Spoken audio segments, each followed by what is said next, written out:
Asociación Camino Anima Mundi presenta. Vamos a empezar con una pregunta. Una pregunta que, la verdad, flota en el aire de nuestras ciudades, en el murmullo de la oficina, en el traqueteo del metro. A ver, pensemos un momento. Entre el ruido de las sirenas, las prisas por llegar a todo, las tensiones del trabajo y ese cansancio con el que llegamos al final del día, ¿de verdad queda sitio para una vida espiritual auténtica? Si lo piensas, a primera vista parece una misión imposible, ¿verdad? Pero aquí es donde viene la sorpresa, el giro de guión. Para una mujer increíble del siglo XX, Madeleine Delbrel, la respuesta es un sí, pero un sí rotundo. Y va mucho más allá. No es que la fe sobreviva a pesar del mundo, es que nace precisamente en el mundo. Vamos a meternos de lleno en esta idea, que es una auténtica revolución. Para entender esto de verdad, tenemos que viajar a un sitio muy concreto, Ivry-sur-Seine, en esas afueras bulliciosas del París industrial. Para Madeleine, esto no fue solo un lugar de trabajo, no, fue su laboratorio, su escuela de fe en un entorno que, seamos sinceros, la mayoría consideraría el peor sitio posible para el espíritu. Vamos a imaginar la escena. Con sus propias palabras, Ivry, la ciudad de las 300 fábricas, un lugar marcado por la dureza de la vida obrera, por un marxismo militante y por el ateísmo como el aire que se respiraba.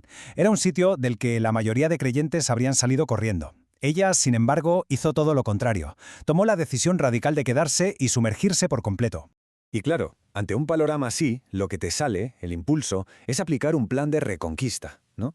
Montar estrategias, programas, dar grandes discursos, pero Madeleine elige un camino totalmente distinto. Un plan de vecindad. Y esto lo cambia todo. No se trata de hablar, sino de estar, de ofrecer una simple presencia, una amistad sincera, de compartir el destino de la gente, sin más, sin agendas ocultas. Y aquí, ojo, porque esta es la clave de todo.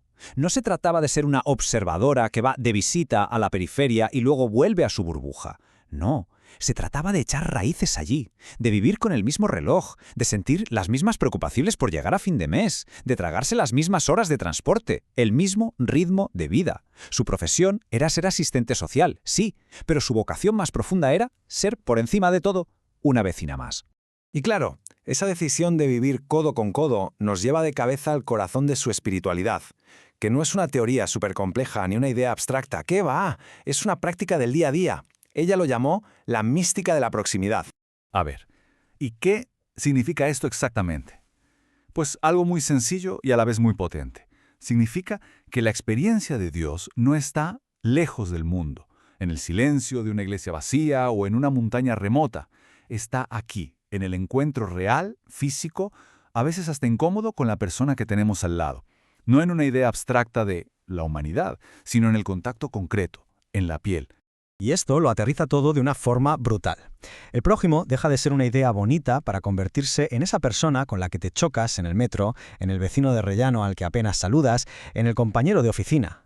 Y ojo, también en aquel que piensa de forma radicalmente distinta a nosotros. Ese también es el prójimo. Y es que esta proximidad, cuando deja de ser un simple cruce de caminos y se convierte en amistad de verdad, tiene un poder transformador. Como ella decía, el amor auténtico, el que llama al otro por su nombre, es capaz de sanar, de hacer pequeños milagros en la vida, es, en el fondo, terapéutico. Vale, pero uno se pregunta, ¿y de dónde sacaba la fuerza para vivir así? ¿Cuál era el motor de todo esto? Pues la respuesta estaba en un pequeño libro que llevaba siempre encima, el Evangelio. Pero cuidado, no como un texto antiguo y polvoriento, sino como un auténtico manual de vida para el aquí y el ahora. Para ella, leer el Evangelio era como un viaje en 3 etapas. Primero, no basta con leer las palabras, hay que acogerlas, dejar que resuenen por dentro. Segundo, hay que dejar que esa palabra se haga tan nuestra que literalmente habite en nuestra piel, que sea la que guíe nuestras manos en el día a día. Y finalmente, el paso definitivo, permitir que sea Cristo mismo quien viva de nuevo, hoy, en nuestro mundo, a través de nuestra vida concreta. Y esta idea es que es potentísima.